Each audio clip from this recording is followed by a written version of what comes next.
Intention and Sincerity 1.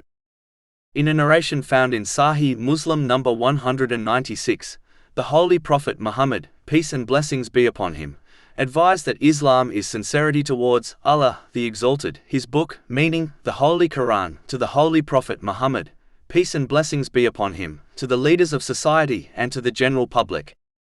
Sincerity towards Allah, the Exalted, includes fulfilling all the duties given by Him in the form of commands and prohibitions solely for His pleasure. As confirmed in a narration found in Sahih Bukhari, number 1, all will be judged by their intention. So if one is not sincere towards Allah, the Exalted, when performing good deeds they will gain no reward in this world or in the next.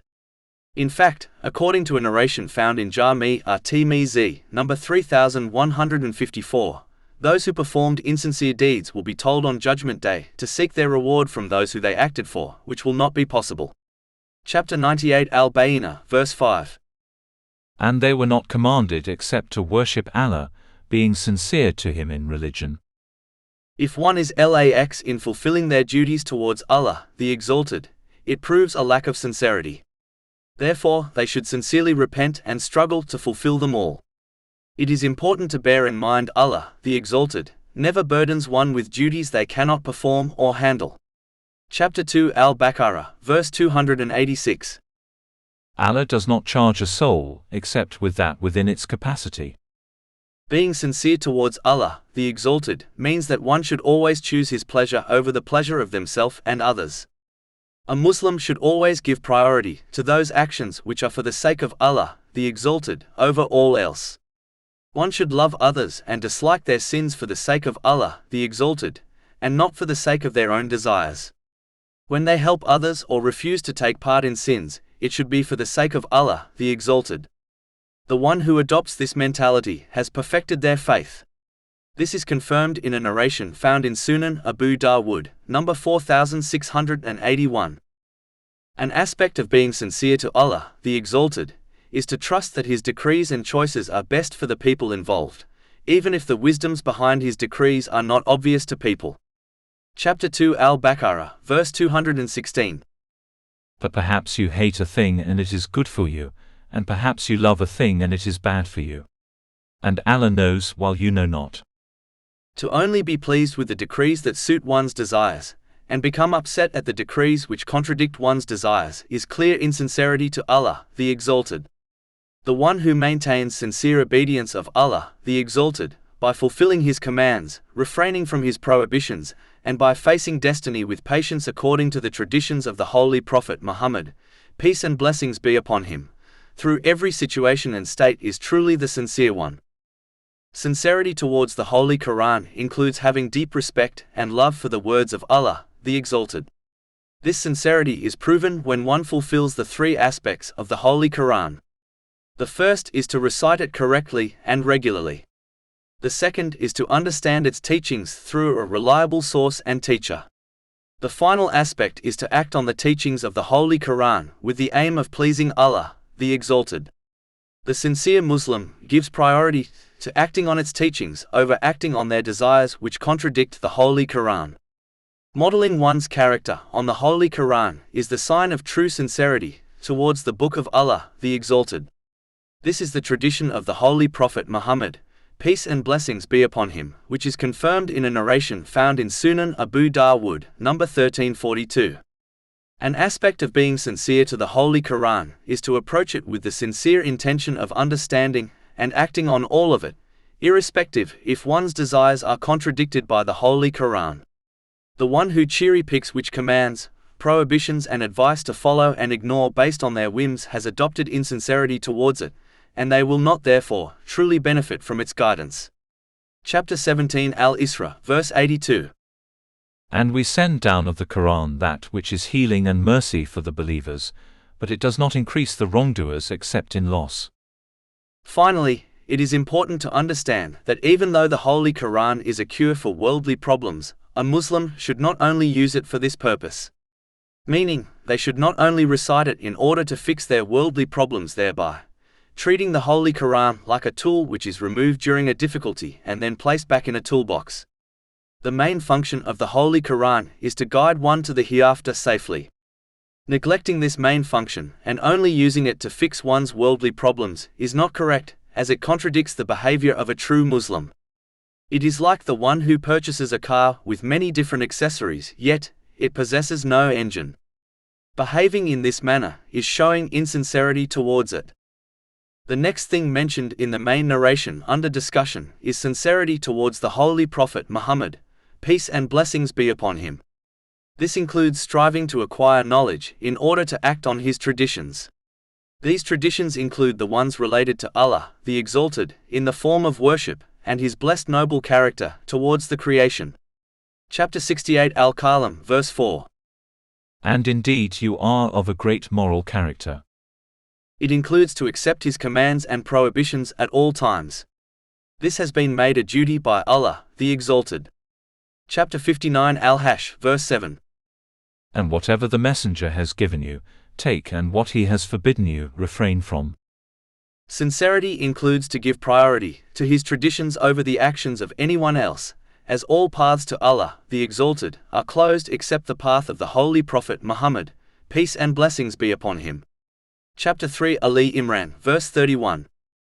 Say, Prophet Muhammad, peace and blessings be upon him, if you should love Allah then follow me, so Allah will love you and forgive you your sins. One must love all those who supported him during his life and after his passing, whether they are from his family or his companions. May Allah be pleased with them all. Supporting those who walk on his path and teach his traditions is a duty on those who desire to be sincere to him.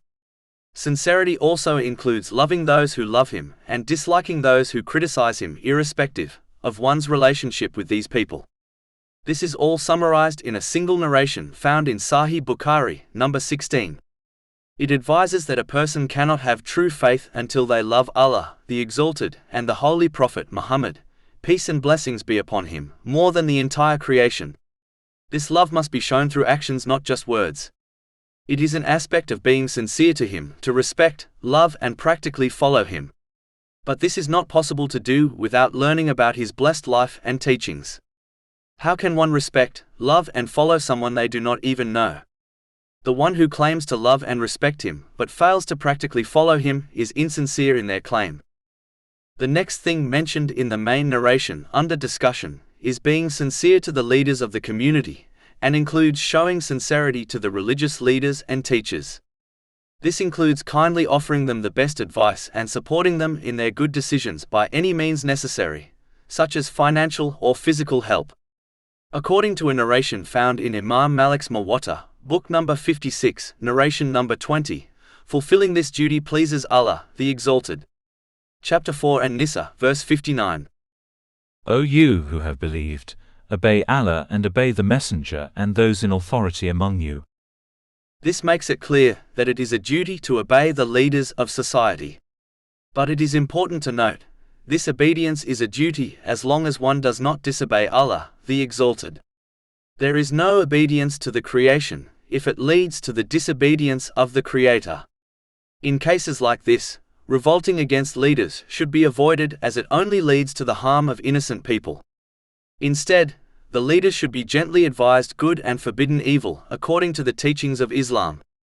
One should advise others to act accordingly, and always supplicate for the leaders to remain on the correct path. If the leaders remain straight, the general public will remain straight also. To be deceitful towards the leaders is a sign of hypocrisy, which one must avoid at all times. Sincerity also includes striving to obey them in matters which unite society on good, and warning against anything which causes disruption in society. There is no blind loyalty to leaders in Islam, only obedience to them in things which please Allah, the Exalted. The final thing mentioned in the main narration under discussion is sincerity towards the general public. This includes desiring the best for them at all times and showing this through one's words and actions. It includes advising others to do good, forbidding them from evil, to be merciful and kind to others at all times. This can be summed up by a single narration found in Sahih Muslim, number 170. It warns that one cannot be a true believer until they love for others what they desire for themselves. Being sincere to people is so important that according to the narration found in Sahih Bukhari, number 57, the Holy Prophet Muhammad, peace and blessings be upon him, place this duty next to establishing the obligatory prayer and donating the obligatory charity. From this narration alone, one can understand its importance, as it has been placed with two vital obligatory duties. It is a part of sincerity towards people, that one is pleased when they are happy and sad whenever they are grieved, as long as their attitude does not contradict the teachings of Islam. A high level of sincerity includes one going to extreme limits to make the lives of others better, even if this puts themselves in difficulty. For example, one may sacrifice purchasing certain things in order to donate the wealth to the needy. Desiring and striving to always unite people on good is a part of sincerity towards others. Whereas, dividing others is a characteristic of the devil. Chapter 17 Al-Isra, verse 53. Satan certainly seeks to sow discord among them. One way of uniting people is to veil the faults of others and advise them privately against sins. The one who acts in this way will have their sins veiled by Allah, the Exalted. This is confirmed in a narration found in Jami' at-Tirmidhi, number 1426. Whenever possible, one should advise and teach the aspects of religion and the important aspects of the world to others, so that both their worldly and religious lives improve. A proof of one's sincerity to others is that they support them in their absence, for example, from the slander of others.